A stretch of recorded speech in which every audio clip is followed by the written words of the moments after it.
প্রচণ্ড গরমে আমার বড় ছেলে আবদার করছে সে নদীতে গোসল করবে, তাই তার ইচ্ছা পূরণ করার জন্য আমরা চারজন রেডি হয়ে গেছি। আমরা চারজন মিলে নদীতে যাচ্ছি, তাকে আমরা পদ্মার পাড়ে নিয়ে যাব এবং সেখানে সে গোসল করবে। তাই তাড়াহুড়ো করে আমরা চারজন রেডি হয়ে গেছি। অনেকদিন ধরে সে বলতেছিল, তাই আজকে সুযোগ পেলাম, তাই তাকে নিয়ে যাচ্ছি।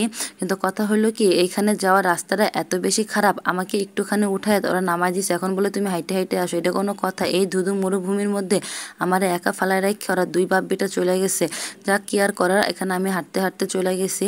পৌঁছানোর পরে আমার ছেলে তো এত বেশি খুশি, সে এত বড় নদী তার জীবনে প্রথম দেখলো।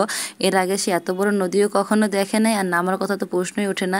সে অনেক বেশি খুশি ছিল, অনেক মজা করছে, সে ডুব দিতেছিল, সাঁতার কাটার চেষ্টা করতেছিল। এদিক দিয়ে আমার ছোট ছেলে তো নামার জন্য একদম পাগল হয়ে গেছে, সেও নামবে। তারপরে আমরা তাকেও নামাই দিছি। তারা দুই ভাই মিলে নদীতে গোসল করছে, তার বাবাও গোসল করছে। তারা তিনজনে অনেক বেশি মজা